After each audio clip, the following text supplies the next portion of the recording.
मुखालिङ्गश्चाग्निश्च प्राणाद्वायुरजायत नाभ्यः आसीदन्तरिक्षम् शेषाद्यौ समवर्तत पद्भां भूमिर्दिशश्रोत्तात् तथा लोकागुम् अकल्पयन् वेदाहमेतं पुरुषं महान्तम् नित्यवर्णन्तमसस्तु काले सर्वाणि रूपाणि विचित्य धीरः नामानि कृत्वा विवदनयदास्ते ध्याता पुरस्ताद्यमुदा जहार शक्रप्रविद्वान् प्रदिशश्चतस्रः तमेवं विद्वानमृतैः भवति नान्यः पन्थायनाय विद्यते यज्ञेन यज्ञमयजन्त देवाः तानि धर्माणि प्रथमान्यासन्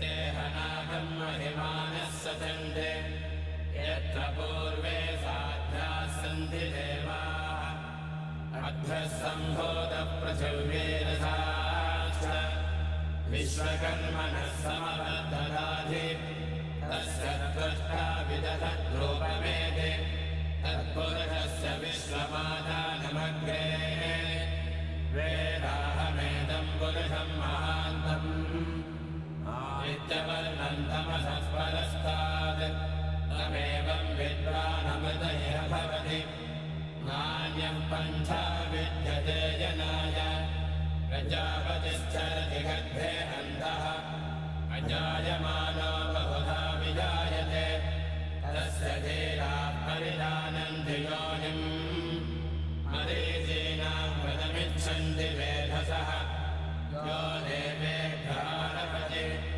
यो देवानां पुरोहितः ऊर्ध्वो यो देवेभ्यो जातः नमो ऋताय ब्राह्मये ऋतं ब्राह्मं जनयन्तः देवा अग्रे तदब्रुवन् यस्यैवं ब्राह्मणो विद्यात् तस्य देवाः संवसे प्रेष्ठते लक्ष्मीस्तपत्न्यौ अहोरात्रे पार्श्वे नक्षत्राणि रूपम् अश्विनौ यात्तम् इष्टं मनिधान अमुं मनिधान सर्वं मनिधान शान्ति शान्तिः।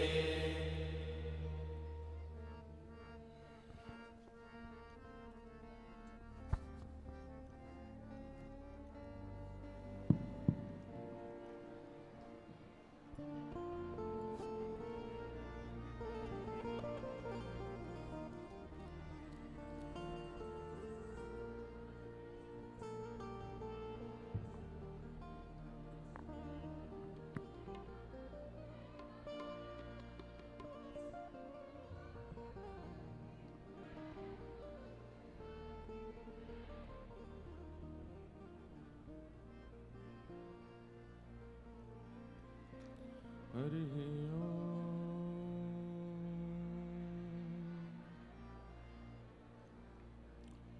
श्रीमते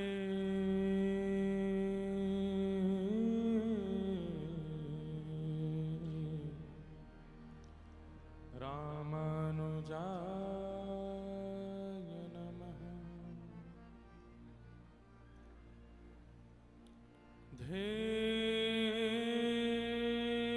सदा परिभवग्नमविश्रदोहम् तीर्थास्पदं शिवविरञ्चनुतं शरण्यं भृत्यार्थिहं प्रणतपालभवाब्धिपूतम् वन्दे महापुरुषते चरणारविन्दम्। अस्ति स्वस्तरुणीकराग्रविगल कल्पप्रसूनप्नुतम् वस्तु प्रस्तुतवेणुनादलहरी निर्वाण निर्व्याकुलम् स्रस्तनिबद्धनी विविलसत् गोपीसहस्रावृतम् हस्तन्यस्तनतापवर्गमखिलो दारं किशोराकृति लक्ष्मीनाथ समारम्भां नाथयामुनमध्यमाम् अस्मदाचार्यपर्यन्ताम् वन्दे गुरुपरम्परा। जय जय श्री राधारमण, जय जय नवल किशोर, जय गोपी चित चोर प्रभु, जय जय माखन चोर, जय गोपी चित चोर प्रभु, जय जय माखन चोर। हो तेरो संकट हरेंगी करेंगी भली वृषभानु की लली। तेरो संकट हरेगी करेगी भली वृषभानु की लली। तेरो संकट हरेंगी करेंगी भली वृषभानु की लली। तेरो संकट हरेगी करेगी भली वृषभानु की लली। ओ तेरो संकट हरेंगी करेंगी भली वृषभानु की लली। तेरो संकट हरेगी करेगी भली वृषभानु की लली। ओ बरसाने वारी तू मेरी सहाय, बरसाने वाली तू मेरी सहाय। बरसाने वारी तू मेरी सहाय। बरसाने वाली तू मेरी सहाय। दीन दुखिन को निज दर्श कराए। दीन दुखिन को निज दर्श कराए। अरे मोको भी जानो तुम दीन दुखी वृषभानु की लली। मोको भी जानो तुम दीन दुखी वृषभानु की लली। तो तेरो संकट हरेंगी करेंगी भली वृषभानु की लली। तेरो संकट हरेगी करेगी भली वृषभानु की लली। कृष्ण पियारी सुन मेरी पुकार। कृष्ण प्यारी सुन मेरी पुकार। कृष्ण पियारी सुन मेरी पुकार। कृष्ण प्यारी सुन मेरी पुकार। जग सो छुड़ाए मोहे चरणन में डार। जग सो छोड़ाए मोहे चरणन में डार। हे जग सो छुड़ाए मोहे चरणन में डार। जग सो छोड़ाए मोहे ओ तेरे महलन के कोने रहूं मैं पड़ी वृषभानु की लली। तेरे महलन के कोने रहूं मैं पड़ी वृषभानु की लली। ओ तेरो संकट हरेंगी करेंगी भली वृषभानु की लली। तेरो संकट हरेगी करेगी भली वृषभानु। करताल बजा के गाओ। तेरो संकट हरेंगी करेंगी भली वृषभानु की लली। तेरो संकट हरेगी करेगी भली वृषभानु की लली। ओ तेरो संकट हरेंगी करेंगी भली वृषभानु की लली। ओ तेरो संकट हरेगी करेगी भली वृषभानु की लली। हे बरसाने धाम जन्म तुम लीनो। बरसाने धाम जन्म तुम लीनो। गहवर वन में बिहार तुम कीनो। गहवर वन में बिहार तुम कीनो। हे बरसाना धाम जन्म तुम लीनो। बरसाना धाम जन्म तुम लीनो। गहवर वन में बिहार तुम कीनो। गहवर वन में बिहार तुम कीनो। ओ तेरी प्यारी लगे ये रंगीली गली वृषभानु की लली। तेरी प्यारी लगे ये रंगीली गली वृषभानु की लली। ओ तेरो संकट हरेंगी करेंगी भली वृषभानु की लली। तेरो संकट हरेगी करेगी भली वृषभानु। बोलो वृषभानु दुलारी की। जय हो।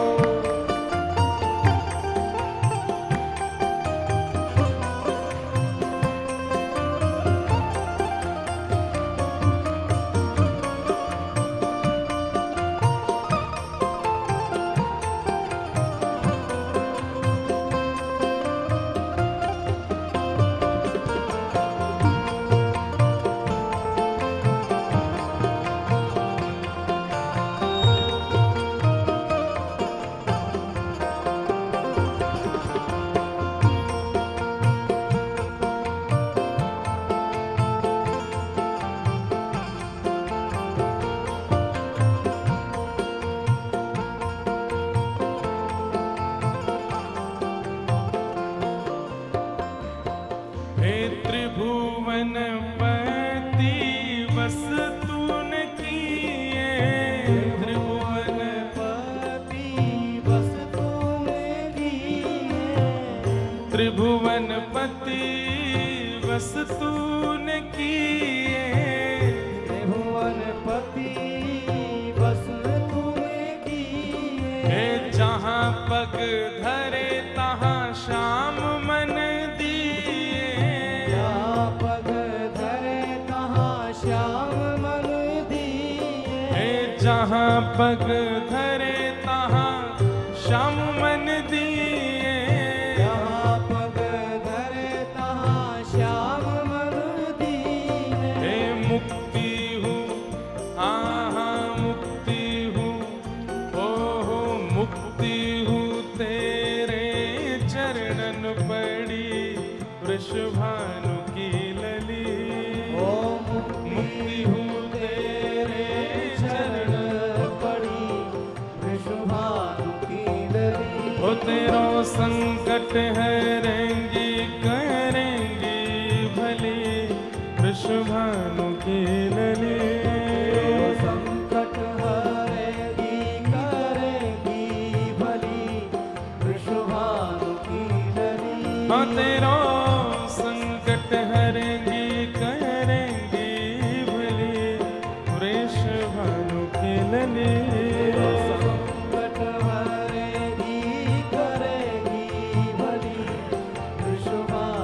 हाव भाव से राधा श्री राधा जो गावे, राधा श्री राधा जो गावे, राधा श्री राधा जो गावे, राधा श्री राधा जो गावे, कोटि जग बाधा कुपल में सुटारे, कोटि जग बाधा कुपल में सुटारे, कोटि जग बाधा कुपल में सुटारे, कोटि जग बाधा कुपल में सुटारे, अरे दुष्टन के दुष्टन के ओ दुष्टन के दल में मची खलबली,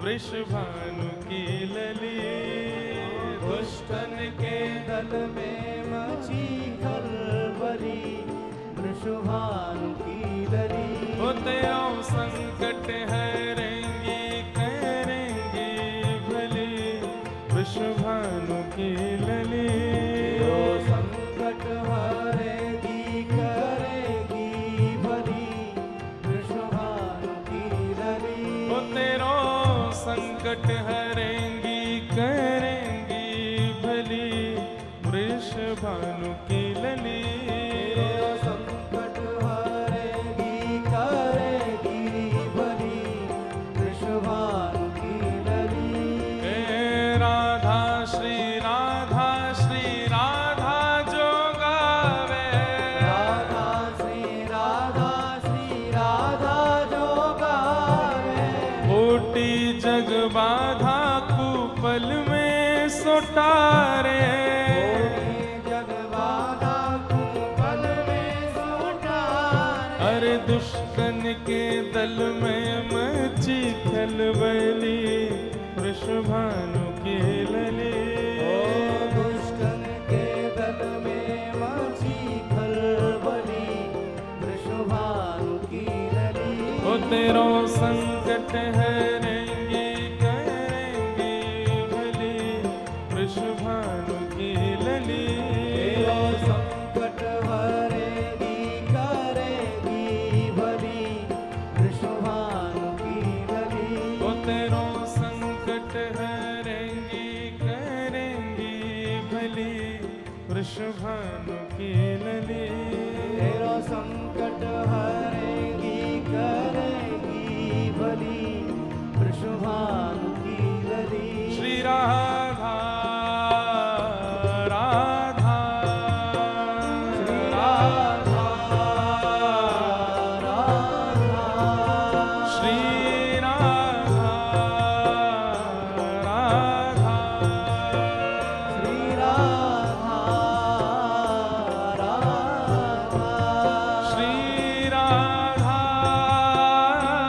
राधा,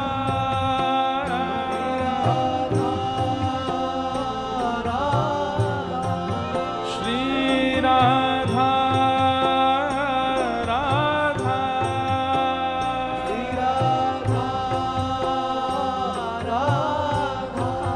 श्री राधा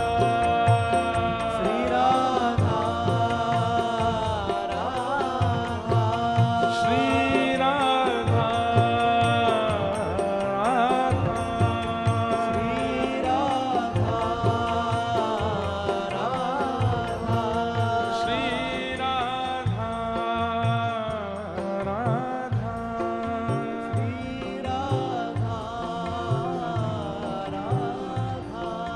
श्री राधा राधा, श्री राधा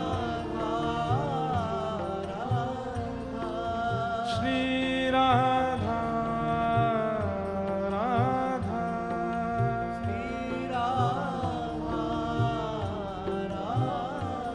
हे श्री राधा राधा,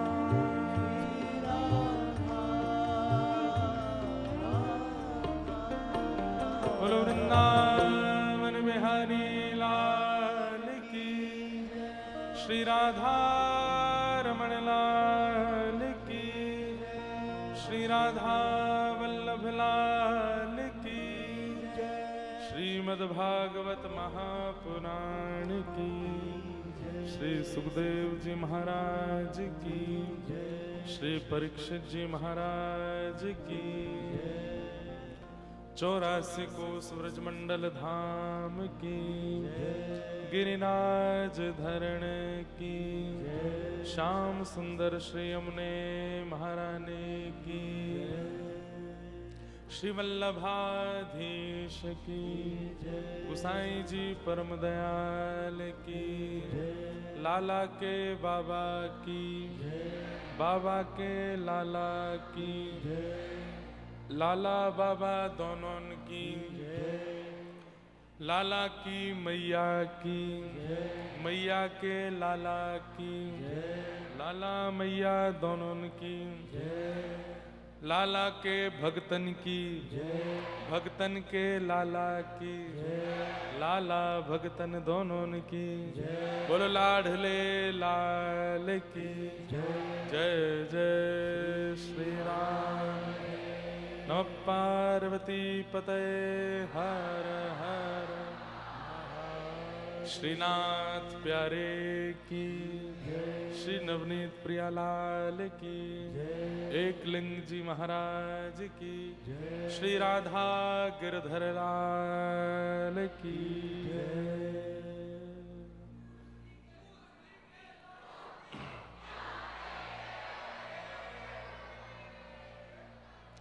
देखो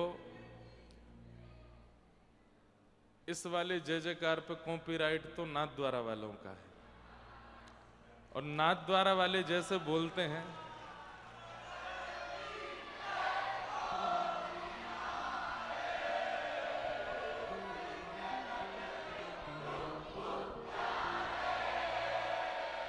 वाह, नाथ द्वारा वाले अलग ही बोलते, इनका कॉपीराइट है, हम लोग तो उसको लेकर के बोल रहे हैं, लेकिन हाँ हाँ भैया पीछे वाले मारेंगे, आवाज नहीं आ रही है, जाओ चलो। ठाकुर जी की बड़ी कृपा, परम मंगलमय परात प्रखलेश्वर, अकारण करुणा वरुणालय, भक्त वांछा कल्पतरु, तड़िद्वत विनिंदित पीतांबरधारी श्री बालकृष्ण प्रभु की शब्दमयी वाणीमयी वांगमयी प्रतिमूर्ति श्रीमद् भागवत महापुराण को बारंबार प्रणाम। संत जनों के परमाशीर्वाद से,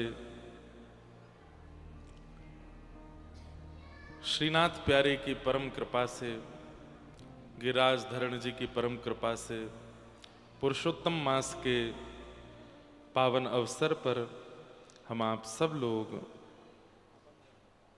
श्रीधाम वृंदावन के इस पावन फोगला आश्रम में विराजमान होकर के कलयुग में भगवत प्राप्ति के सर्वोत्कृष्ट साधन श्रीमद् भागवत के सत्संग को कर रहे हैं, ये हमारा परम सौभाग्य है। मंच पर विराजमान समस्त विप्रवृंद, समस्त गंधर्वजन, कथा के मनोरथी परिवार, उदयपुर एवं नाथ द्वारा से पधारे हुए समस्त वैष्णवजन, और आप सभी ठाकुर जी के प्रिय श्रोता भाई बंधु मातृशक्ति, सबको जय श्री कृष्ण, जय श्री, जय सिया राम, जय श्री, जय श्रीमन नारायण, जय श्री, जय जय श्री राधे। जय श्री। बड़ी कृपा है ठाकुर जी की। पुरुषोत्तम मास का यह अवसर, 3 वर्षों में आने वाला यह मधुर मास, जिसे अधिक मास और कई जगह मल मास तक कहा जाता है। कहते हैं कि भगवान नृसिंह ने प्रकट होकर के हिरण्यकश्यप के वध के लिए इस मास को प्रकट किया, क्योंकि उसने वरदान मांगा था कि मैं 12 महीनों में ना मरूं। तब भगवान ने 13वां महीना बनाया, नृसिंह अवतरण के बाद इस मास को मलमास कहने लगे, हिरण्यकश्यप वध के कारण। और किसी भी प्रकार के शुभ कार्य, ग्रह कार्य, मंगल कार्य इस मास में नहीं होते। लोगों ने मलमास कहकर के अत्यंत, आज भी कई जगह पर बहुत ज्यादा पवित्र नहीं मानते, लेकिन हमारे ठाकुर जी तो अकारण करुणा वरुणालय, अकारण करुणा मतलब बिना किसी कारण के करुणा करने वाले हैं ठाकुर जी। यह मास जब ठाकुर जी के पास गया तो ठाकुर जी से जाके बोला, मैंने क्या बिगाड़ा? सारे मासों को आप अपनी प्राप्ति कराते हैं, लेकिन मुझ मास को मलमास कहकर के आपने अत्यंत दीन बना दिया। तब ठाकुर जी बोले, चिंता नहीं करो, अभी तक मलमास कहते आए थे, अब आपका नाम पुरुषोत्तम मास है। मेरा नाम ही मैं आपको देता हूं, और केवल नाम ही नहीं देता, सारे गुण देता हूं। पुरुषोत्तम मास में प्रकट होने वाले सूर्य, चंद्र, वायु, वरुण सब नारायण रूप होते हैं, सब ठाकुर जी के रूप में आ जाते हैं, सब भगवत रूप होते हैं। इसलिए इस पुरुषोत्तम मास को भगवत प्राप्ति का सर्वश्रेष्ठ साधन बताया। सामान्य दिनों में एक नाम एक ही फल देगा, लेकिन अधिक मास में अधिक फल देगा। अधिकस्य अधिकम फलम, ये अधिक है। यहां पर आप जो भी करोगे वो मल्टीप्लाई इनटू आपके स्वभाव के अनुसार, 100 से, 1000 से, 1 लाख से, 1 करोड़ से, जितना ठाकुर जी चाहेंगे, आपकी मनस्थिति के अनुकूल। मतलब जो सामान्य से सामान्य, अधम से अधम भी अगर होगा, वो भी यदि, जो कभी नाम जप नहीं करता, कभी भगवत भागवत नहीं सुनता, कभी परिक्रमा नहीं करता, कभी मंदिर नहीं जाता, कभी अपने जीवन उत्थान के कोई क्रिया नहीं करता, ऐसा व्यक्ति भी यदि इस मास में एक माला जपे, तो ऐसे सामान्य व्यक्ति की भी मल्टीप्लाई इनटू 100 हो जाते हैं, 100 गुना तो हो ही जाता है। लेकिन नित्य तिलक धारण करने वाले, नित्य आराधन करने वाले, नित्य भजन करने वाले, नित्य कथा श्रवण करने वाले भी जब अधिक मास में उन नियमों का पालन करते हैं, तो उनका गुणा 1000, लाख, करोड़ कितना होता होगा, वो तो ठाकुर जी जाने। इसलिए अधिक मास बहुत श्रेष्ठ है। ऐसे पुरुषोत्तम मास में साक्षात पुरुषोत्तम जहां विराजमान है, श्री वृंदावन, वहां हम आप सब लोग मंगलमयी भागवत की कथा, और केवल कथा नहीं, उत्सव। हमारे लाल जी के उत्सव तो चल ही रहे हैं, लेकिन हमारे मनोरथी जो कथा के हैं, उनके ठाकुर जी के भी मधुर उत्सव चल रहे हैं। कल द्वारिकाधीश में उत्सव था, मथुरा द्वारिकाधीश में नौका विहार। कल नौका विहार का मनोरथ द्वारिकाधीश में हुआ है।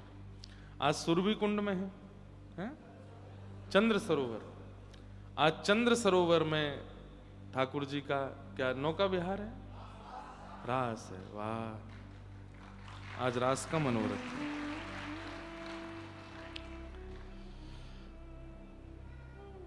अब क्या है कि एक के घर में ब्याह हो तो दूसरे जा सकते हैं, पर सबके घर में ब्याह हो तो कैसे जाऊं मैं? तो इनके ठाकुर जी के उत्सव का मैंने वचन तो दिया था कि मैं जाया करूंगा शाम को, पर हमारे लाला रूठे बैठे हैं, पुरुषोत्तम मास में हमारो उत्सव ना करेगो, तो उनके भी आज फल मंडली का उत्सव है, छाक लीला। ठाकुर जी की शाम को फल मंडली है निवास पर, तो छाक लीला, लाल जी वन में गए हैं और वन में सब वन की भीलनियां फल लेकर के आती हैं, ठाकुर जी को अरोग आती। चुपचाप ठाकुर जी बैठ करके उन भीलनियों के साथ मधुर मधुर फल चख लेते हैं, तभी मधुमंगल सीदामा को दिख जाते हैं ठाकुर जी। अच्छा, अकेरो केरो पारो सबरे फलन को।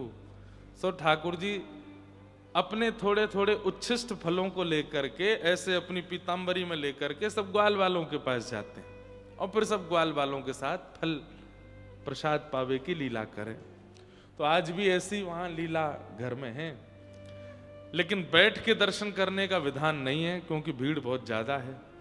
इसलिए वहां जैसे मंदिरों में लाइन होती है, बाहर से लाइन लग के दर्शन करके जाते रहो, और कोई ऐसा नहीं है कि दोबारा नहीं आ सकते, दोबारा से आ सकते हो, लेकिन सबसे पीछे लाइन में लगो, फिर आओ, फिर दर्शन करो। तो ऐसे चलेगा नहीं तो दिक्कत हो जाएगी, एसी वेसी सब खराब हो जाएंगे, इतने लोग बैठ जाएंगे तो सब सफोकेशन ना हो जाए, हॉल है, इसलिए व्यवस्था रखी है। आप सब लोग 5:30 बजे शाम को उपस्थित होना। घर के बगल में एक गली है, वहां सब लोग लाइन बद्ध हो जाना, बड़े छोटे वीआईपी वीवीआईपी सब एक ही लाइन में आना। वृद्धों के लिए प्रयास कर रहे हैं कि पीछे के सेक्शन में कुछ, लेकिन मानते नहीं है लोग, इतने चतुर हैं, अपने आप को वृद्ध ही बता देंगे कुर्सी पे बैठने के लिए। इसलिए केवल वृद्धों के लिए ऐसा रखा है कि वो पीछे बैठ के दर्शन कर सकें, क्योंकि चढ़ने उतरने में दिक्कत ना हो। तो इसलिए आप सब लोग कृपा कर, हम लोग कोई संस्था तो है नहीं मंदिर की जो वहां पे गार्ड लगे हों, आपको उठा में बैठा में, आप अपने आप ही व्यवस्था देख करके, एक बार दर्शन हो गए, दोबारा इच्छा होवे तो फिर से जाओ, बाहर से फिर से लाइन में लग के आ जाना, ऐसे दर्शन की विधा रखना। लीला चलती रहेगी, लाल जी फल मंडली में विराजेंगे, बीच में भीलिनिया के रूप में हमारी घर की सब माताएं आएंगी, फल लेकर के ठाकुर जी को भोग लगाएंगे। उसके बाद हम मन सुखा तन सुखा सब देख लेंगे, लाला को फिर डांटेंगे, हैं रे लाला छुप के पाए रहो, तो फिर ठाकुर जी सब फल लेके हमारे बीच में आएंगे, और फिर सब ग्वाल बालन को फल बटेंगे, और वन की छाक लीला ठाकुर जी की होगी। लेकिन स्तब्ध होके किसी को दर्शन नहीं, चलते चलते दर्शन होंगे, पद पदावलियां चलती रहेंगी, आरती मनोरथ पूरे होते रहेंगे, तो वो सब भाव रहेगा। ये सुख है बंधुओं। अब देखिए, कहां पुरुषोत्तम मास को मलमास कह दिया, तो इसमें एक दिन भी पवित्र नहीं माना जा रहा था। काहे को?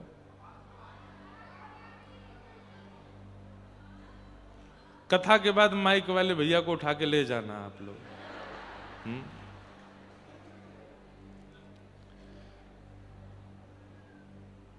क्या बता रहा था मैं? हैं? हाँ, कहां मलमास को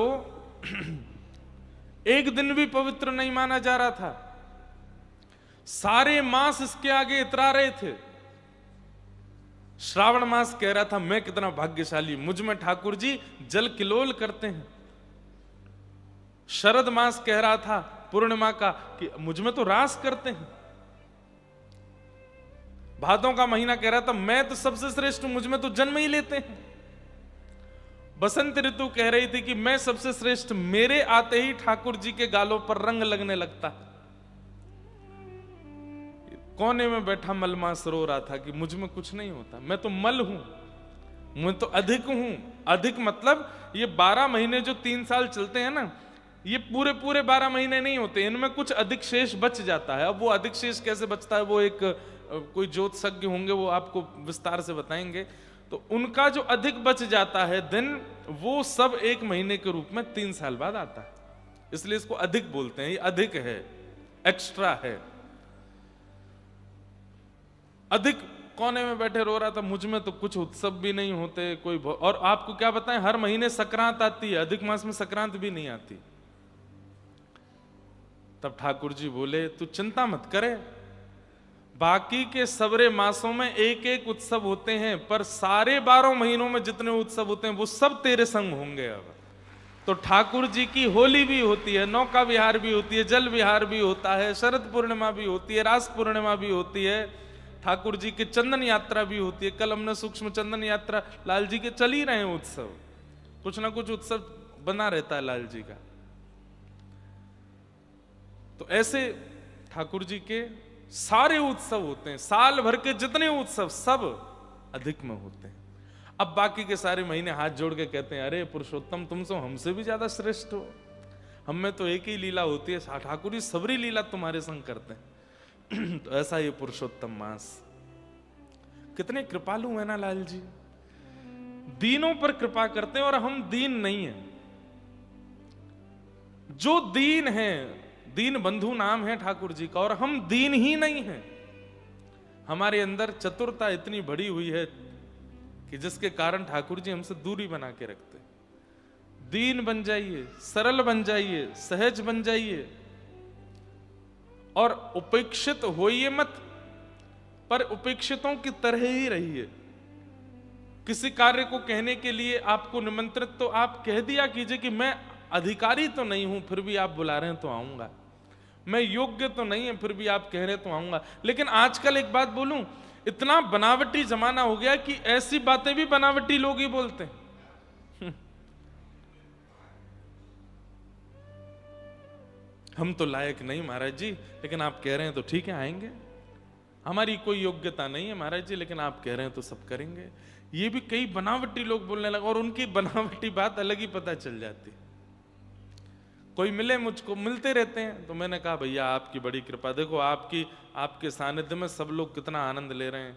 मैं तो महाराज जी कण हूं, कण, चरणों की कण हूं, और कण में भी सबसे छोटी कण हूं। मुझे पीस दीजिए चरणों से। अलग ही पता चल रहा है कि बनावटी बोल रहे हैं। भाई जो दीन होगा ना, वो बोलेगा नहीं कि मैं दीन हूं। दीन कभी बताएगा नहीं कि मैं दीन हूं। उसकी तो प्रक्रिया मौन रहती है, शांत रहती है, नेत्र झुके हुए रहते हैं, तन झुका हुआ रहता है। शब्द से बताना नहीं पड़ेगा कि वो दीन है। उसकी भावना, उसके विचार, उसके चलना फिरना, उठना बैठना और शरीर से पता चल जाता है कि वो दीन है। और ऐसे के ठाकुर जी बंधु हैं, दीन बंधु हैं, उनको ठाकुर जी बहुत प्रेम करते हैं।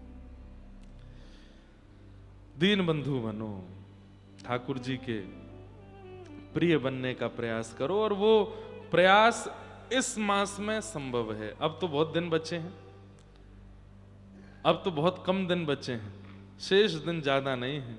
इसलिए इस मास को आनंद के साथ में जो शेष दिन बचे हैं, उत्सव मनाते हुए, कथा सुनते हुए, खूब सुंदर वृंदावन का वास करते हुए। बहुत सुंदर एक पद है वृंदावन, क्योंकि मैं वृंदावन में कथा कर रहा हूं ना, तो यहां पर व्रज के भाव सब जगह नहीं प्रकट होते, सब जगह नहीं निकलते हैं, यही निकलते हैं।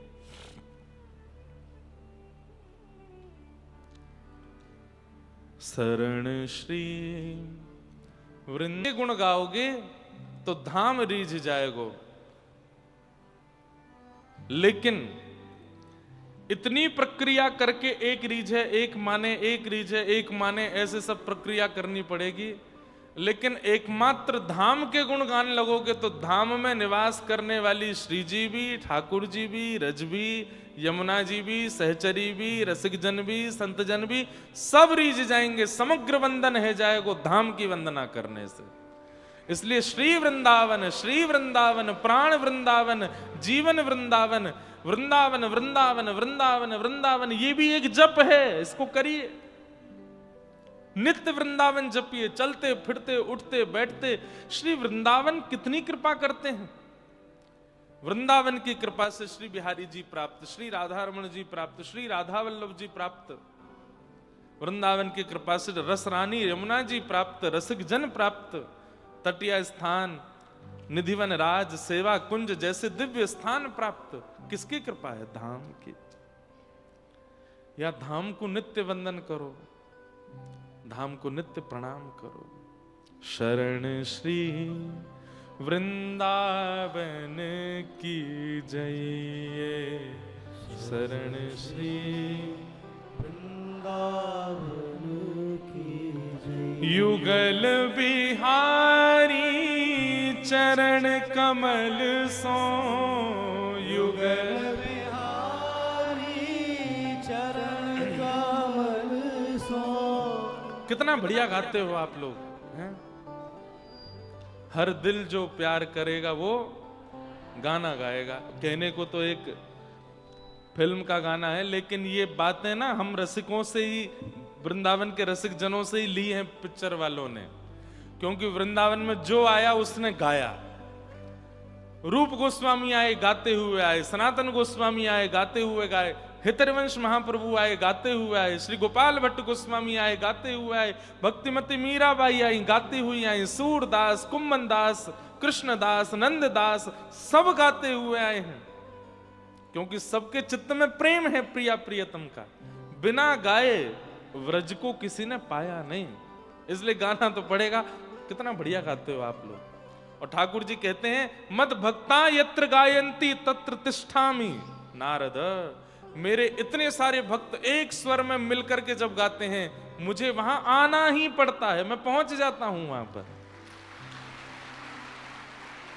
युगल बिहारी चरण कमल सो, युगल बिहारी चरण कमल सो, निस दिन नेह लगइए,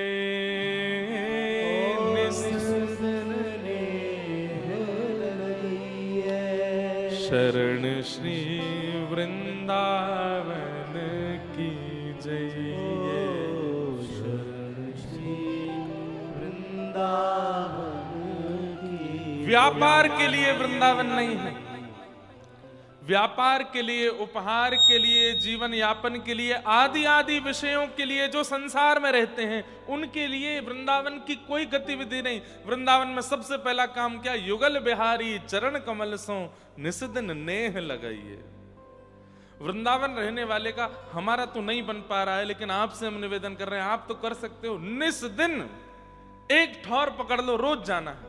आज भी हमारे कितने सारे ब्रजवासी ऐसे हैं, बिहारी जी की शयन आरती करेंगे ही करेंगे, बिहारी जी की मंगला करेंगे ही करेंगे, राधा रमन लाल जी की औलाई करेंगे करेंगे, श्री राधा वल्लभ लाल जी की आरती, एक आरती का नियम बना लीजिए।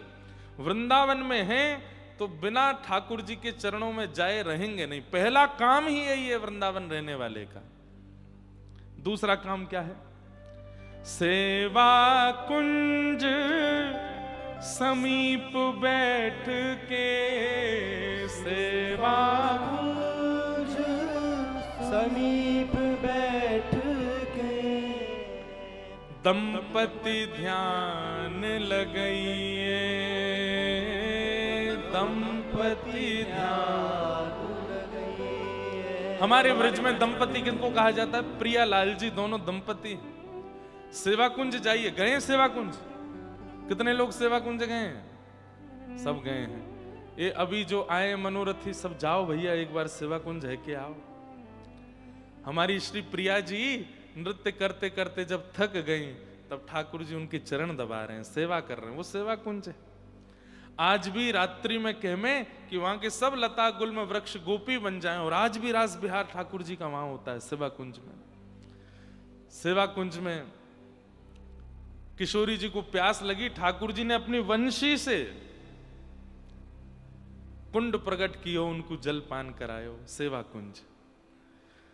तो दूसरा काम वृंदावन रहने वालों का, ये अत्यंत गूढ़ बातें हैं, लेकिन अब तो सब प्रचार हो जाएंगी, लेकिन फिर भी करो। सेवा कुंज। और एक बात और ध्यान रखिएगा,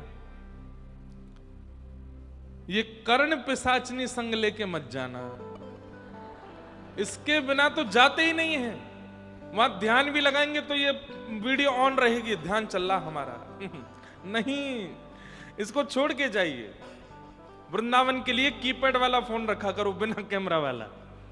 मैंने अभी मेरी दत्त धाम में कथा थी नासिक में, वहां के महाराज जी ने इतना बड़ा फोन दिया मुझे कीपैड वाला, तो मैंने कहा महाराज जी अधिक मास के बाद इसका शुभारंभ करूंगा मैं, वृंदावन में जई चलेगो कीपैड वालो, इतनो सोने, उसमें कैमरा नहीं है, फोन उठाने करने के लिए बस बहुत है, वीडियो नहीं बनानी वृंदावन में। हमको तो इसलिए भी बनानी पड़ती है कि चलो कुछ रसिक जन है उनको कुछ प्राप्त हो जाएगा, कुछ करेंगे, लेकिन फिर भी बहुत कम मन होता है वृंदावन में ज्यादा कुछ करने का।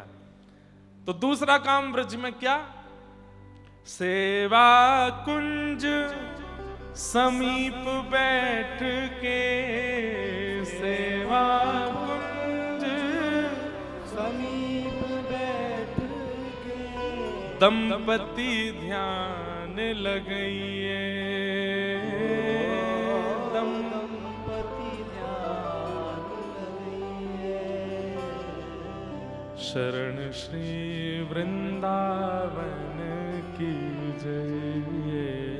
शरण आचार्य चरण कहते हैं ये दो काम कर लिए, इनसे ही क्या होने लगेगा? होए भावना सिद्ध सहज ही, होए भावना सिद्ध सहज। कितना सरल है, केवल युगल बिहारी जी के नित्य दर्शन करने और सेवा कुंज के समीप बैठ के ध्यान लगाना, इतने में ही भावना सिद्ध हो जाएगी। फिर क्या अनुभव होगा? निरख नयन हुलसइये, निरख नयन हुलसइये। शरण श्री वृंदावन की रइये। शरण। अच्छा एक बात, ये तो नियम है आध्यात्म पथ का, भक्ति पथ का, कि प्रारंभिक सीमा जब आप प्रारंभिक श्रेणी में जब होते हैं तो बहुत जल्दी ध्यान लगने लगता है, बहुत ज्यादा सेवा में रुचि बनने लगती है, बहुत बढ़िया से भोजन प्रसादी सिद्ध होने लगती है, बहुत नाम जप में मन लगने लगता है। लेकिन एक समय के बाद ना तो नाम जप में मन लगता है, ना सेवा में मन लगता है, ना सेवा अच्छे से हो पाती, ना श्रृंगार हो पाता, ना प्रसाद हो पाता, आलस्य आने लगता है। पता है क्यों? क्योंकि पूर्व में प्रारंभिक स्थिति में जो हमारी सेवा बन रही थी उसके प्रति हमको अभिमान आ जाता है कि हमारा तो बड़ा सहज हो जाता है, उसके कारण वो अभिमान आने लगता है। अभिमान के कारण सेवा में आलस्य, नाम में आलस्य, कथा में अरुचि, धाम में अरुचि, वैष्णवों के प्रति अपराध, ये सब बनने लगता है। और ये सब का कारण प्रारंभ में हुए अनुभवों के प्रति अभिमान। आप अभी नहीं मानेंगे, लेकिन जब अनुभव होता है तो उसके बाद अभिमान आता है। उस अभिमान को दबाए रखने के लिए क्या करें, उस अभिमान को नष्ट करने के लिए क्या करें? तब आचार्य चरण अगली पंक्ति में कहते हैं, ले ले शीत रसिक संतन की, ले ले शीत रसिक संतन की। शीत के बारे में जानते हैं? कोई महापुरुष पाले, उसके बाद जो अवशेष बचे वो शीत प्रसादी कहलाती है। उस शीत प्रसादी को पाने से क्या होगा? बोले अहम शून्यता बनी रहेगी। अपनी सेवा के प्रति, नाम के प्रति, धाम के प्रति, कथा के प्रति जो भी हमसे अपराध बन रहे हैं, उन अपराधों को नष्ट करने का एक ही उपाय है, रसिक महापुरुष वैष्णव जनों की शीत प्रसादी लो। और शीत प्रसादी को मतलब है केवल तिनका मात्र, उनका तिनका ही ले लो और उनसे मांगो मत, ध्यान रखो और बस उनको पता ना चले और आपने उनकी जब वो प्रसादी पाले उसके बाद एक तिनका उसमें से ग्रहण कर लो। ले ले शीत रसिक संतन की, ले ले शीत रसिक संतन की। बाधा भूख भगइये, बाधा भूख भगइये। शरण श्री वृंदावन की रइये। शरण श्री वृंदावन की। शीतल सुंदर जल यमुना को, शीतल सुंदर जल जमुना को। वहां पी पी प्यास मिटइये, पी पी। प्यास मिटइये। लेकिन आजकल ये हो नहीं पा रहा, श्री यमुना जी का जल पान करने को नहीं मिल पा रहा है। जिस प्रकार से हम लोगों ने यमुना जी का स्वरूप बिगाड़ दिया है, उस प्रकार से यमुना जल हम पी नहीं पा रहे हैं। क्या करें फिर?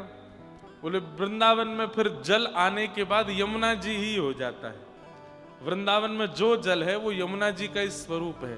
प्रयास तो करना चाहिए कि हम आवाज उठाएं, हम प्रार्थना करें कि श्री यमुना जी को वापस भेजो।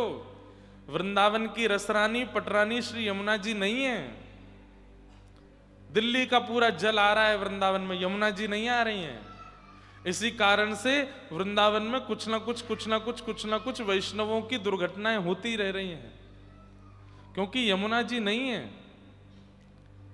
हम तो कहते हैं, हम तो अभी एक बड़े महापुरुष के यहाँ गए दक्षिण में, वहां पे भी बोल के आया मैंने कि आप महाराज जी नदियों के लिए बहुत क्रम करते हैं, यमुना जी के लिए करो। ऋषिकेश वाले महाराज जी के पास गए, वहां आरती होती है गंगा जी की, उनसे भी कह के आया मैंने कहा महाराज जी हम तो बालक हैं, आप थोड़ी आवाज उठा के यमुना जी के लिए कुछ करिए।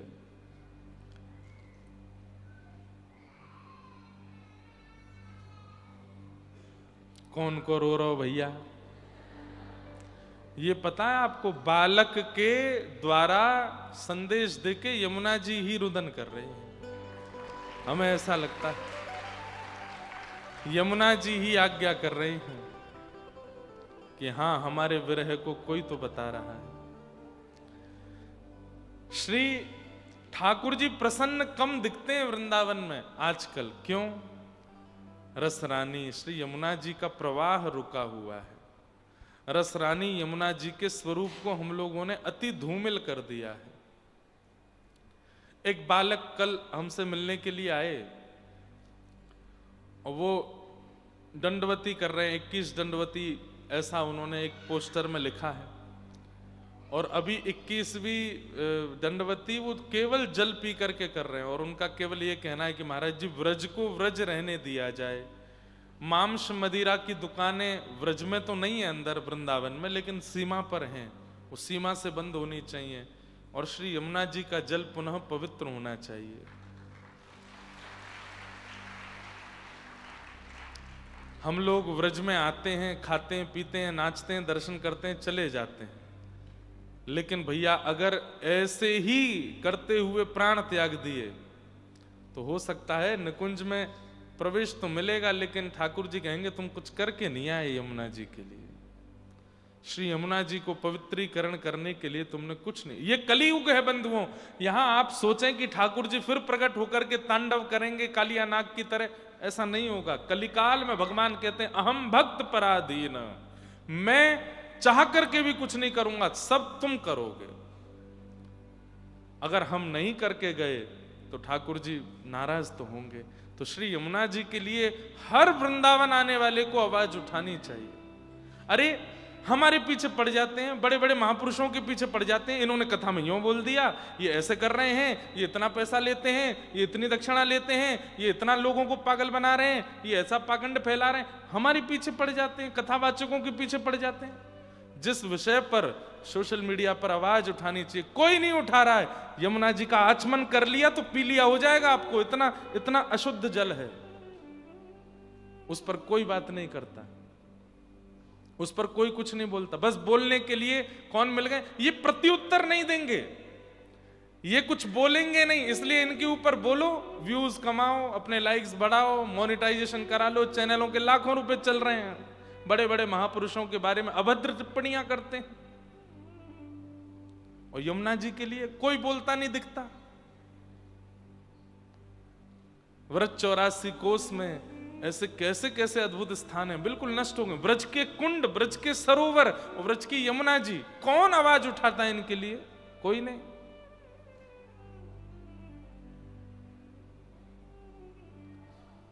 हमारे मन में आती तो बहुत है कि हम कुछ करने लगे, पर वो ये कि गृहस्थी है ना, साधु महात्मा होते तो कर लेते कि कल को कोई कुछ कर भी दे तो कोई दिक्कत नहीं है। पीछे पूरा परिवार है ना, इसलिए ये भी सोचते हैं कि भैया कोई पता नहीं है, संसार वैसे ही दुश्मन बना पड़ा है। लेकिन व्यासपीठ से तो हम बोल ही सकते हैं ना, आप सबको तो कह ही सकते हैं कि आप करो। हमारे कुछ बालक हैं, शिष्य हैं, यहाँ बैठे होंगे, सब जाते हैं यमुना जी। यमुना जी जाकर के वहां पर जाकर के शुद्धिकरण का वहां अब जितना उनसे बनता करते हैं बेचारे, प्लास्टिक उठाएंगे, पन्नी उठाएंगे, मालाएं उठाएंगे, फूल उठाएंगे। पर यमुना जी में, अरे वृंदावन की यमुना जी तो ऐसी हो कि नित्य दर्शन करें, नित्य जलपान करें, नित्य यमुना जी के दर्शन करके प्रसन्न हो जाए। अरे बिहारी जी को रिझानो है नाम जप में एक माला कम करने लग जाओ, कोई दिक्कत नहीं, पर यमुना जी के लिए विचार करने लगो। यमुना जी जिसके प्रयास से शुद्ध होकर के वृंदावन में आ गए, बिहारी जी प्रत्यक्ष प्रकट है कि वाको हृदय से लगाएंगे कि तने यमुना जी के लिए कछु कियो। आप सब भी ताली बजा के सुन के हंस के चले जाओगे, करेगा कोई कुछ नहीं, मुझे पता है। विरोध की बात आ जाए, इनका विरोध करना है तो वो भी आगे आते हैं, जो कभी सोशल मीडिया पे एक्टिव, वो भी अपना अकाउंट बनाते हैं, हम भी विरोध करेंगे। इनका डालो, इनके बारे में उल्टा सीधा लिखो, क्या होता है। बोले वैसे तो अपने फोटो डालने पे 50 लाइक आते हैं, इनके बारे में बोलने 5000 आते हैं, डालो। क्या हो गया है संसार को? शुद्ध कथा कर रहे हैं, केवल लोगों को कृष्ण प्रेम में जोड़ रहे हैं, उससे भी लोगों को परेशानी है। और उससे परेशानी नहीं है कि यमुना जी की हालत कैसी हो रही है। ब्रजवासी हो, कितनी बार गए यमुना जी? नहीं जाते। कितना स्नान करते हैं यमुना जी में? नहीं करते। कितना जलपान करते हैं यमुना जी का? वृंदावन के आसपास के सारे नाले जा रहे हैं यमुना जी में। अरे यहां तो जाएंगे ही, क्यों? राजधानी से बड़े बड़े नाले आ रहे हैं यमुना जी, नाला ही आ रहा है, यमुना जी नहीं आ रही हैं। यमुना जी को रोक लिया है हथनी कुंड पर, वहां बांध है, उसके आगे यमुना जी नहीं आ रही हैं, पर कोई आवाज नहीं उठा रहा। बड़े बड़े महापुरुषों ने, हमारे गौ माता जी गौशाला वाले पूज्य रमेश बाबा, जहां पर ब्याहुला उत्सव हुआ, वृंदावन से जंतर मंतर तक यात्रा की थी उन्होंने कि यमुना जी का जल छोड़ा जाए, कुछ नहीं हुआ। और भी कई महापुरुष लगे हैं। यमुना मिशन करके एक प्रारंभ हुआ, उसने भी बहुत प्रयास किए, लेकिन यमुना जी वैसी की वैसी ही हैं। क्यों? जनबल मिलकर के बोले तब तो सरकार को चिंता होगी, कोई बोले ही नहीं रहा तो सरकार को चिंता भी नहीं है।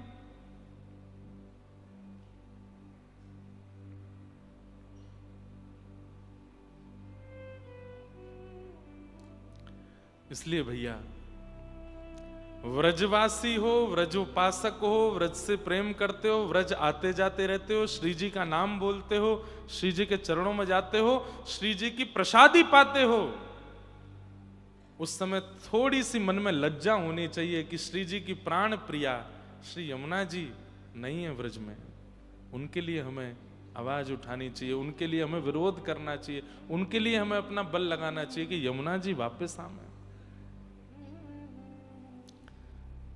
कई लोगों का मुखमंडल देख के तो लग रहा है कि महाराज जी आगे बढ़ो, अब ठीक है, इस विषय को क्यों इतना खींचना, चलाओ आगे। तो हम तो चल देंगे। शीतल सुंदर जल यमुना को, शीतल सुंदर जल यमुना को, पी पी प्यास मिटाइए, पी पी प्यास। आपको भले ये सीरियस मैटर ना लगता हो, लेकिन भैया 10 वर्ष हो गए हमको कथा करते हुए, अब हम कुछ ना कुछ तो यमुना जी के लिए करेंगे।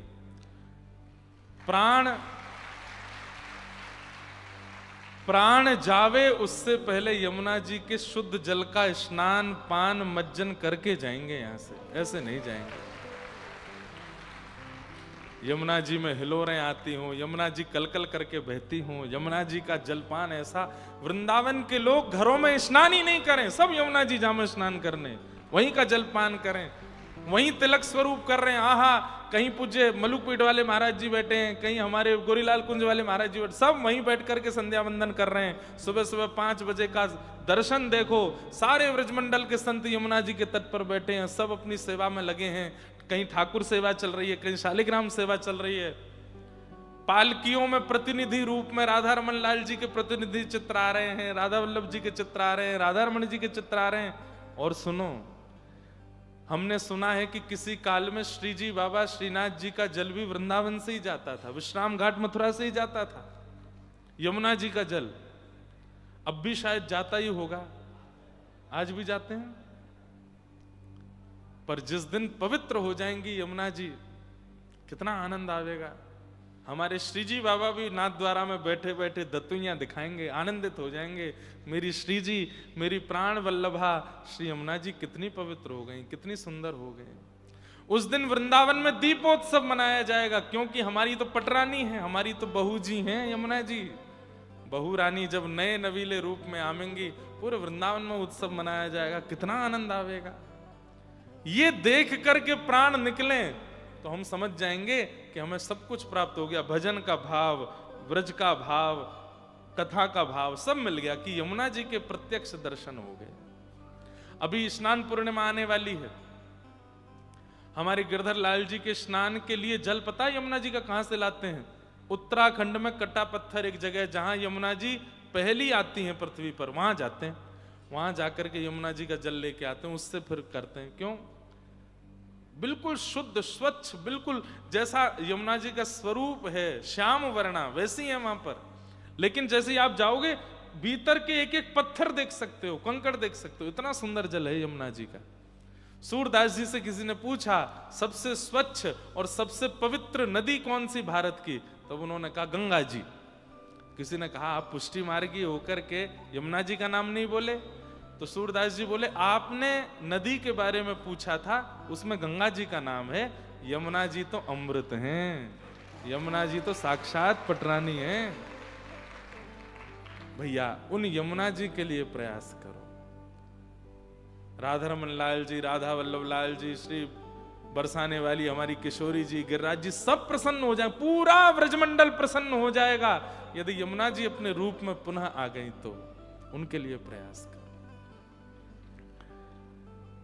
राधे श्याम नाम रट रसना, राधे श्याम नाम रट रसना, राधे श्याम नाम रस रटना, राधे श्याम नाम रट रसना, आंसू द्रगन बहैये, आंसू द्रगन शरण श्री वृंदावन की जय, शरण श्री वृंदावन की, शरण श्री वृंदावन की जय, शरण श्री वृंदावन की। सरस माधुरी पिय प्यारी के, सरस माधुरी पिय प्यारी, ओ सरस माधुरी पिय प्यारी के, सरस माधुरी पिय प्यारी के, ओ प्रेम पुलक गुण गईये, प्रेम पुलक। एक बात तो माननी पड़ेगी, वृंदावन में सूखे नेत्रों से दर्शन करना अलाउ नहीं है।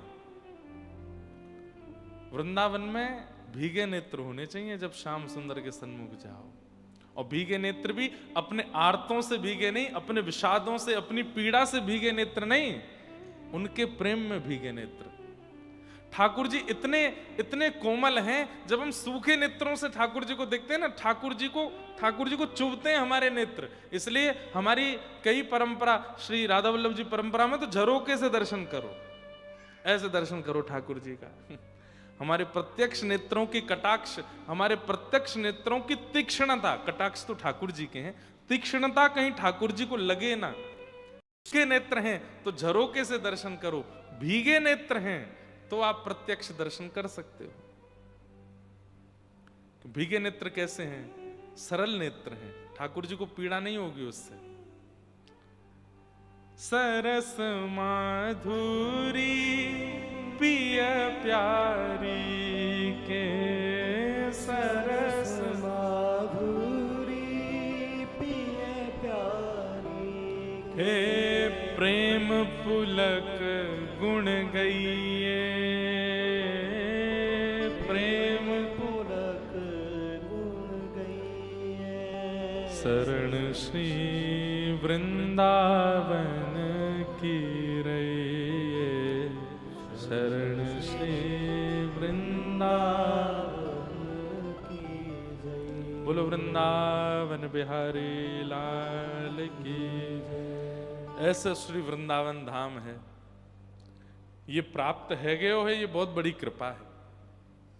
इस वृंदावन धाम को खूब आनंद के साथ जिस भावना से, अब सरस माधुरी जी ये तो हमारे गिरधर लाल जी को ब्याहुला अभी सरस कुंज से ही तो भयो, तो सरस माधुरी जी जिनको ये पद है, ये हमारे लाल जी के पर ससुर जी लगे जिनका ये भाव है। तो जयपुर सरस कुंज से लाल जी की ब्याहुला की सब क्रम भये, तो वहां के आचार्य चरण को ये भाव है। बहुत सुंदर। कल हम लोग 3 मंगलाचरण सुने भागवत जी के, तत्पश्चात पिबत भागवतम रसमालयम, इस विषय पर चर्चा चल रही थी कि कथा को पियो। पीने का संबोधन देने का एक बहुत बड़ा कारण यह है कि पी हुई वस्तु तुरंत असर करती। दूध पी लो तुरंत असर करेगा, जल पी लो तुरंत तरावट आ जाएगी, शिकंजी पी लो तुरंत सब गर्मी में शांति सी पड़ जाती है, मदिरा पी लो तुरंत सिर घूमने लगता है, विष पी लो पधार जाओगे तुरंत। पी हुई वस्तु तुरंत असर करती है। औषधि पी लो तो जो पीड़ा है, जो रोग है, वो दूर हो जाता है। ऐसी कथा को भी पीने की आज्ञा श्री व्यास जी कर रहे हैं, वेद व्यास जी महाराज। कथा को पियो। पिबत भागवतम रसमालयम, मुहुर्हो रसिका भुवि भावुका। कि धर्मस्वनिष्ठितः पुंसाम विश्वक्सेन कथासु यः नोत्पादयेदधिरतिं श्रम एव हि केवलम। बहुत अच्छी बात, ध्यान से सुनिएगा। मेरी सेवा से मेरे आराध्य ठाकुर जी प्रसन्न हैं, इसका प्रमाण क्या है? मैं सेवा करता हूं, उत्सव करता हूं। बोलो वृंदावन बिहारी लाल की। बड़ी कृपा है। हमारे शिक्षा गुरुदेव श्री शिव प्रसाद उपाध्याय गुरु जी आज पधारे हैं। बड़ी बड़ी कृपा, बहुत बहुत प्रणाम। जिन्होंने हमको पढ़ा लिखा करके इस योग्य बनाया कि आपको हम कथा सुना सकें, आज उन्हीं आचार्य चरण। और ये सरप्राइज दिया है आपने, हमको पता नहीं थी आज गुरु जी आने वाले हैं। जय हो।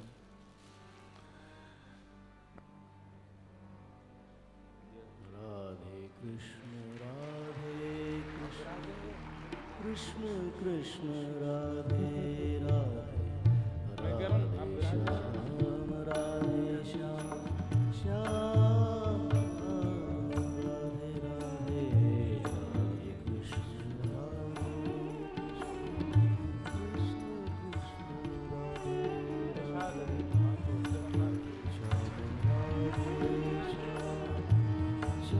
श्याम राधे राधे, राधे कृष्ण राधे कृष्ण कृष्ण राधे राधे, राधे श्याम राधे श्याम श्याम श्याम राधे कृष्ण कृष्ण कृष्ण राधे राधे, राधे श्याम श्याम श्याम राधे राधे। बड़ी कृपा है। हमारे गुरुजन तो बड़ी कृपा ही करते हैं और अनंत गुरु हैं। किन्हीं से कुछ सीखा, किन्हीं से कुछ सीखा, पर व्यासपीठ पर पहुंचाने के लिए हमारे ऊपर जिनकी बड़ी कृपा रही, ऐसे 3 गुरुजन हमारे जीवन में हैं। पहले तो पूज्य पिताजी महाराज, उनकी कृपा से ही व्यासपीठ, उन्हीं की व्यासपीठ है, व्यास जी की परंपरा की ये व्यासपीठ पर पिताजी ने 46 वर्ष हो गए पिताजी को कथा करते हुए। कईयों की तो उम्र भी नहीं है यहाँ पे। 46 वर्षों से पूज्य गुरुदेव भगवान कथा कर रहे हैं, उनकी कृपा। दूसरे हमारे पूज्य नाना जी पंडित श्री कृष्णलाल शास्त्री जी, वे बहुत छोटी अवस्था में, जब मैं स्कूल से आता था तो दोपहर में जब आता था तो सब लोग सोए होते थे घर में, प्रसाद पवा के सब सो जाते थे। नाना जी मुझे लेके बैठते थे, पुष्टि मार्गीय थे, और वही कृष्णदास जी के पद, कुम्मन दास जी के पद, सूरदास जी के पद रोज याद कराते थे मुझको। और फिर वृंदावन के रसिक संतों के यहाँ मुझको लेके जाते छोटे से में, और बोलते बाबा हमारी लाली को लाला है, कछु पद सुनाएगो। फिर मैं वहां पद सुनाता था, फिर कभी कथा सुनाते थे। सबसे पहला भागवत जी का मुझे वेणु गीत का श्लोक याद कराया पूज्य नाना जी ने। वरहा पीड़म नटवर वपु कर्णयो कर्णकारम विभ्रतवास कनक कपिसम वैजयंतीम चमालाम रंध्रान वेणु अधर सुधया पूरयन गोप वृंदई वृंदारण्यम स्वपद रमणम प्राविशद गीत कीर्ति। हमारे पूज्य नाना जी की कृपा। पूज्य गुरुदेव भगवान भी जब पढ़ाते थे तो नाना जी कभी कभी आके बैठते थे, बैठ करके श्रवण। व्रज साहित्य जितना भी दास को प्राप्त हुआ वो नाना जी से प्राप्त हुआ, पूज्य गुरुदेव भगवान से प्राप्त हुआ। पर अक्षरशः सच्चिदानंद रूपाय से लेकर के और नाम संकीर्तनम यस्य सर्व पाप प्रणाशनो, महात्म से लेके प्रथम स्कंद से लेके और भागवत जी के अंतिम श्लोक तक पूज्य गुरुदेव की कृपा। आपने ही हमको अध्ययन कराया। अभी आकर के गुरु जी बोले मेरे अक्षर लिखे हुए हैं। मैंने कहा जी गुरु जी लिखे हैं। बड़ी कृपा है। आजकल गुरु जी बता रहे थे बहुत सारे बालक आते हैं, बोले आपने इंद्रेश जी को पढ़ाया, हमको भी पढ़ाओ। हम सब बालकों को एक बात कहते हैं, श्रीमद् भागवत जी कृपा साध्य हैं, ये कृपा से प्राप्त होती है। और उनकी कृपा यदि चाहिए तो गुरु के वचन अटल कर मानो, गुरु के प्रति पूर्ण निष्ठा रखो, उनके प्रति पूर्ण समर्पण हो जाओ, भागवत जी अपने आप कृपा करने लग जाएंगे। लेकिन कई बार आचार्यों के प्रति हमारी निष्ठा नहीं रहती है, हम केवल ग्रंथ पढ़ने की आदि रह करके एक ट्यूशन टीचर समझ करके गुरुजनों से पढ़ते हैं, फिर भागवत जी कृपा नहीं होती। आप वक्ता बन जाओगे लेकिन आपकी वाणी का प्रभाव नहीं रहेगा। ये कोई प्रशंसा की या अभिमान की या बताने वाली बात भी नहीं है। हमारे पूज्य गुरुदेव भगवान, पूज्य पिताजी महाराज आज भी अपने शिक्षा गुरुदेव का उत्सव करते हैं, जो दिसंबर में होता है। 15 से 21 दिसंबर फिक्स है, हमारे गुरुदेव भगवान का उत्सव होगा। पूज्य पिताजी के शिक्षा गुरु श्री रामानुज गुरु जी का, दीक्षा गुरु नहीं है वे, शिक्षा गुरु हैं, उनका उत्सव करते हैं। उसी में ही दीक्षा गुरुदेव का भी उत्सव करते हैं। तो हमारे यहां तो परंपरा है, शिक्षा गुरुजनों जिनसे सीखा है हमने उनको प्रणाम करें। तो ऐसे हमारे गुरुदेव आज आए हैं, बड़ी कृपा। आज भी मुझे पढ़ाते हैं। मैं व्यस्त रहता हूं कहीं बाहर, फोन पे बात नहीं हो पाती, तो कोई भी श्लोक फोटो खींच के भेजेंगे और रिकॉर्ड करके भेज देते हैं। मैं जब मुझे अवकाश मिले, मेरी दृष्टता है कि मैं बात नहीं कर पाता, तो रिकॉर्ड करके भेजेंगे, सुन लेना। फिर मैं सुन के फिर करूंगा फोन, गुरुजी बहुत अच्छा बोले, ये बोलना वहां कथा में बहुत अच्छा लगेगा। और कथा में हर बात बोलने की नहीं सिखाते, कई बात मुझे सीखने वाली भी बताते हैं जो मैं सीखूं। ऐसे हमारे गुरुदेव आए हैं, उनको बारंबार प्रणाम करते हैं। धर्मस्वनिष्ठितः पुंसां विश्वक्सेन कथासु नोत्पादयेदधिरतिं श्रमेव हि केवलम्। हमारे आराध्य नाथ हमसे प्रसन्न हैं, इसका सबसे बड़ा प्रमाण क्या है? मैं श्री जी की उपासना करता हूं, मैं गिरधर लाल जी की उपासना करता हूं, मैं गुरु की उपासना करता हूं, मैं ग्रंथ की उपासना करता हूं, मैं एकादशी व्रत करता हूं, मैं प्रदोष के व्रत करता हूं, मैं श्रावण मास करता हूं, मैं अधिक मास में नियम धारण करता हूं, गिरिराज जी की दंडवती करता हूं। जो भी साधन हम करते हैं वह साधन हमारे नाथ स्वीकार कर रहे हैं, इसका प्रमाण क्या है हमारे पास? तब यहां पर आचार्य चरण कह रहे हैं, विश्वक्सेन कथा सुयह। किसी कथा में जाके बैठिए, किसी प्रवचन में जाके बैठिए, किसी सत्संग में जाके बैठिए, वहां जाकर के यदि आपका मन लगने लगे तो समझ जाओ कि आपके आराध्य आपसे प्रसन्न हैं, आपकी सेवा स्वीकार कर रहे हैं, आपके अनुष्ठान व्रत से वे बड़े प्रसन्न हैं। और कहीं कथा में जाकर के मन घूम रहा है, नींद आ रही है, उबासी आ रही है, पैर दर्द कर रहे हैं, कभी ऐसे बैठे हैं, कभी ऐसे बैठे हैं, समय देख रहे हैं कब पूर्ण होगा, तो आप जो भी कुछ क्रम कर रहे हो, श्रम एव ही केवलम, वो केवल एक मेहनत है, वो केवल एक प्रयास है। ठाकुर जी उससे प्रसन्न नहीं है। ठाकुर जी की कथा के प्रति रति बढ़े। बहुत दिन से मैंने ये प्रसंग कहा नहीं। जगन्नाथ प्रभु के एक परम रसिक भक्त हुए, उनका नाम था अंगद जी महाराज। क्या नाम था? अंगद जी। एक राजा के महामंत्री थे अंगद जी, बहुत ध्यान से सुनना। और राजा जो था वो संबंध में अंगद जी का भतीजा भी लगता था, मतलब राजा के चाचा थे। वैसे बड़े अच्छे थे, नियम से रहना, महामंत्री के, राजा के जो जो कर्म होते हैं उन सब का बड़ा ध्यान रखते थे, लेकिन धार्मिक नहीं थे, कथा आदि नहीं सुनते थे। लेकिन भगवत कृपा से इनका जिनसे विवाह हुआ, अंगद जी की जो पत्नी थी वो बड़ी धार्मिक थी, नित्य कथा सुनती थी।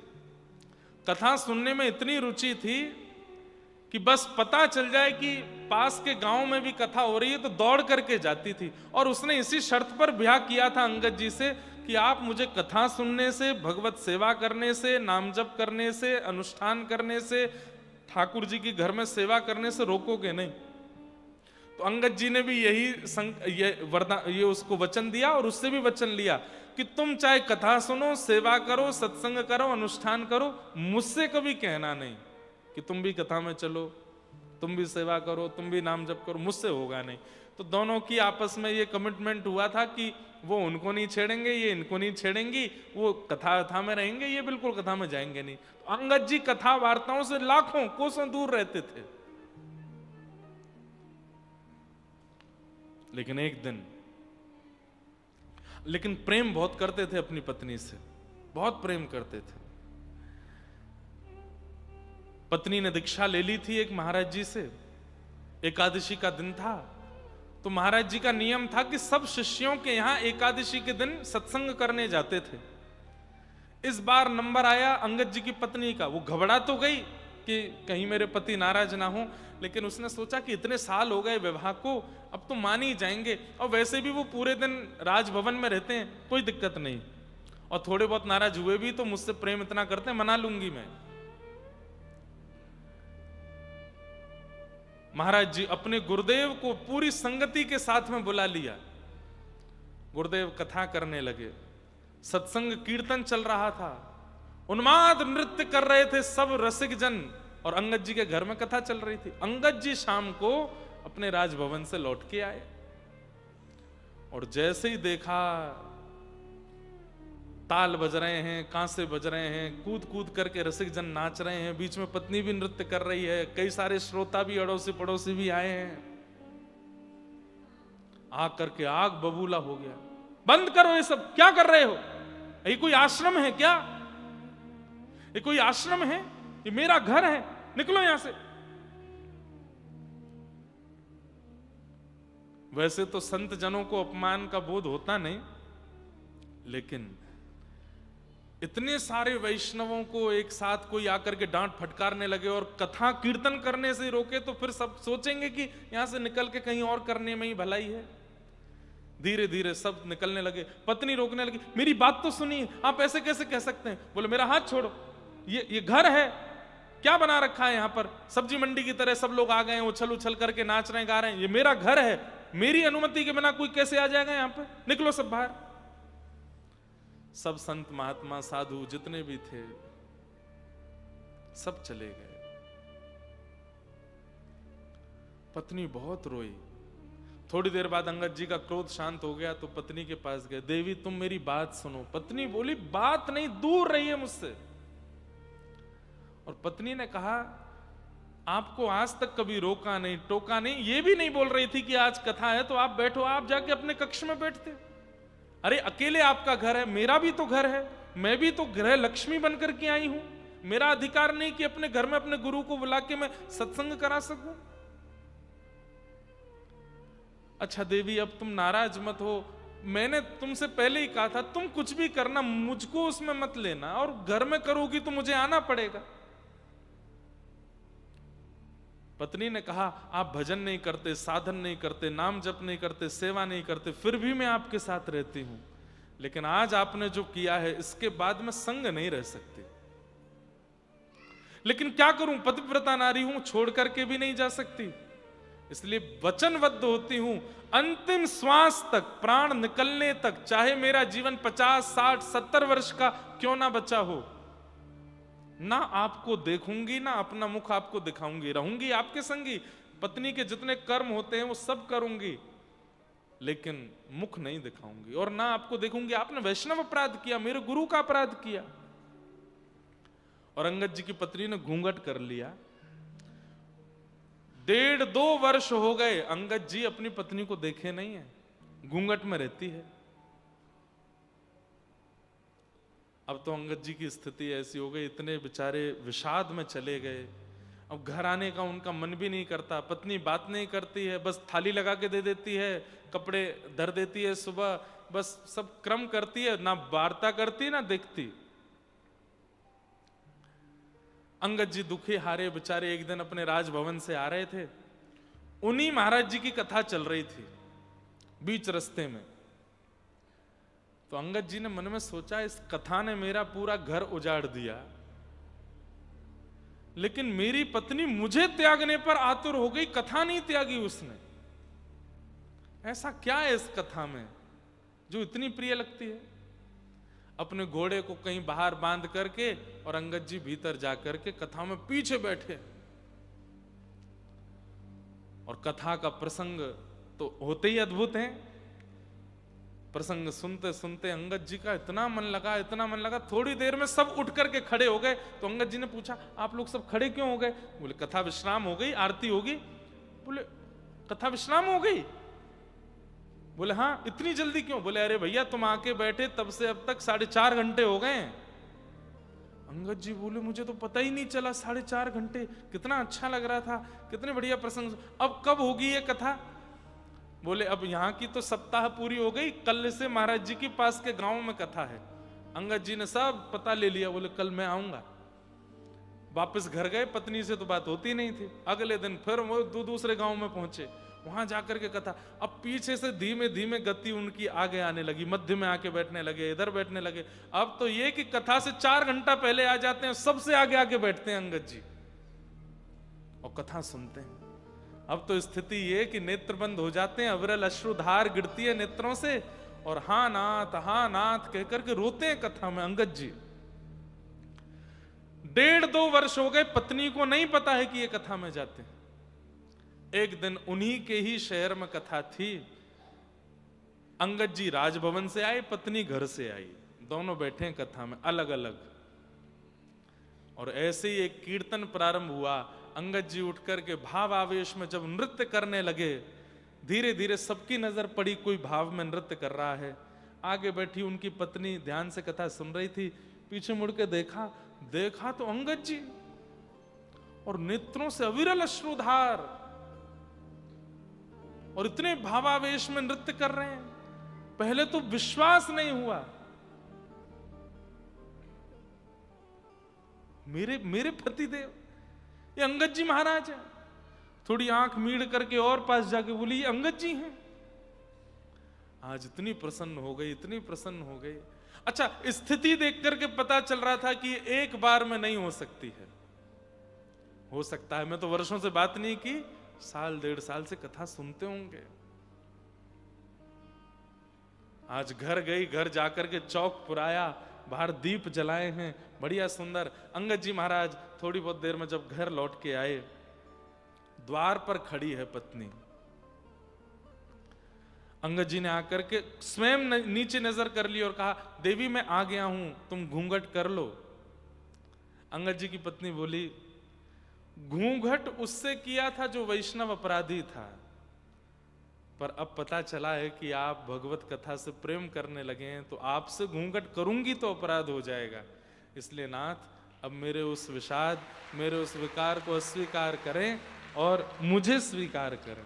और चरणों में प्रणाम करके पत्नी ने वो नियम छोड़ दिया। लेकिन अंगद जी की स्थिति देख लो। अंगद जी आके क्या बोले, देवी लेकिन अब पहले जैसे तुम्हारे रूप को देखने की मेरी इच्छा नहीं बची। अब कथा सुनकर के नेत्र श्याम सुंदर को देखना चाहते हैं। अब तो केवल एक ही इच्छा है कि वो माधव देखें। पत्नी और प्रसन्न हो गई, बोले कि मैं ये सुनकर के मेरा नृत्य करने का मन होता है, आप कैसे बदल गए? बोले पता नहीं, अब मुझे पता चला कि कथा तुम क्यों सुनती थी। सुनो, अब सब हमारे बीच में रजामंदी हो गई है, मुझसे अपराध तो बनाई, हम आचार्य से निवेदन करें और वे हमारे घर में आके कथा सुनाएं। दोनों पति पत्नी गए और जाकर के आचार्य से निवेदन किया। सप्ताह कथा अंगद जी ने अपने घर पर कराई और पूरी कथा यजमानत्व में बैठ करके सुनते थे। यही प्रसंग पूरा नहीं हुआ, अंगद जी की चरित्र बहुत सुंदर है। फिर अंगद जी मंत्री थे, अपने राजा के बिहाफ पे युद्ध करने जाते थे। कई बार राजा नहीं जाता थे, मंत्री ही मुखिया बनकर के युद्ध में जाते। तो एक पास के किसी शहर में युद्ध हुआ, वहां युद्ध में वहां के राजा को परास्त करके, और युद्ध में ऐसा होता था कि राजा को परास्त करके उसका सारा धन साम्राज्य लेकर के अपने यहां आते हैं। तो अंगद जी महाराज जब उसका सारा धन लेकर के आने लगे, तो उसी धन में एक बहुत सुंदर मणि थी। उस मणि को देख करके पता नहीं क्यों अंगद जी के मन में आया कि मैंने आज तक किसी मंदिर में जाके दर्शन नहीं किए, और मेरा और पत्नी का आपस में भाव हुआ है कि हम कुछ दिन बाद पहली बार जगन्नाथ जी का दर्शन करने जाएंगे, तो ये मणि मैं रख लेता हूं। वैसे भी राजा कुछ ना कुछ उपहार देंगे मुझे, तो मैं ये मणि रख लेता हूं, ये मणि मैं जगन्नाथ जी को अर्पित करूंगा। उस मणि को उन्होंने अपने पाग में रखा। राजा को पता चला, राजा को किसी ने जाकर के खबर दी कि अंगद जी ने एक मणि को अपनी पाग में रख लिया। यहां अंगद जी की स्थिति बनी जगन्नाथपुरी जाने की, तो राजा ने बीच रास्ते में सैनिकों को भेज करके उनको बंदी बनवाया। बोले आपकी पाग खोल के दिखाइए। अंगद जी पत्नी की ओर देखे, बोले मैंने चोरी नहीं की है, मैं आकर के राजा को सब बताने वाला था। वो जीती हुई सामग्री में से सब सेना को उपहार देते हैं, तो मैं उपहार में ये मणि मांगने ही वाला था, लेकिन मुझे था कि मुझे जगन्नाथपुरी जाना है, पहले मैं मणि ले जाता हूं, सब क्रिया करके आके राजा को बता देंगे। बोले ये सब तुम्हारी बनावटी बातें हैं, हमें पता है तुमने मणि की चोरी की है, मणि दिखाओ। अंगद जी ने मणि निकाली, बोले मणि हमें दे दो। बोले अब इस मणि पर जगन्नाथ जी का नाम अंकित हो गया है, ये उन्हीं के लिए है, मैं आपको नहीं दे सकता। सैनिकों ने कहा तुम्हारा सर धड़ से अलग कर देंगे, मणि दो। बोले सर धड़ से अलग कर देना, एक बार जगन्नाथ जी को देखाऊं, उसके बाद जो चाहे करना, पर ये मणि तो जगन्नाथ जी के पास ही जाएगी। सैनिकों ने जब बहुत हट किया, तो पास में एक सरोवर था, उस सरोवर में मणि को फेंक दिया। और अंगद जी महाराज भुजा उठा के बोले मैंने कथा में सुना है नाथ कि आपकी भुजाएं बहुत आवानुलंबित हैं, आप लंबी भुजाओं वाले हैं। मेरी वस्तु आप तक पहुंचाने में मुझे चल के आना पड़ेगा, पर मेरी वस्तु को स्वीकार करने के लिए आप तो कहीं भी आ सकते हैं। कर्मा की खिचड़ी खाने आप राजस्थान पहुंच जाते थे, तो मेरी मणि लेने के लिए इस जलाशय में आ जाइए नाथ, ये मणि मैं यहीं से अंकित करता हूं, क्योंकि मैं शरीर से आपके पास नहीं पहुंच पाऊंगा। मणि को खोजने के लिए सब लोग कुंड में कूद गए, पूरा जल सुखवा दिया कुंड का, लेकिन मणि नहीं मिली। राधे राधे दोस्तों, हमारे चैनल में लोगों का हार्दिक स्वागत है। यह चैनल श्री राधा कृष्ण की भक्ति, मधुर भजन, भगवत कथा, सत्संग और वृंदावन रस को समर्पित है। रोज सुनने के लिए चैनल को लाइक, शेयर और सब्सक्राइब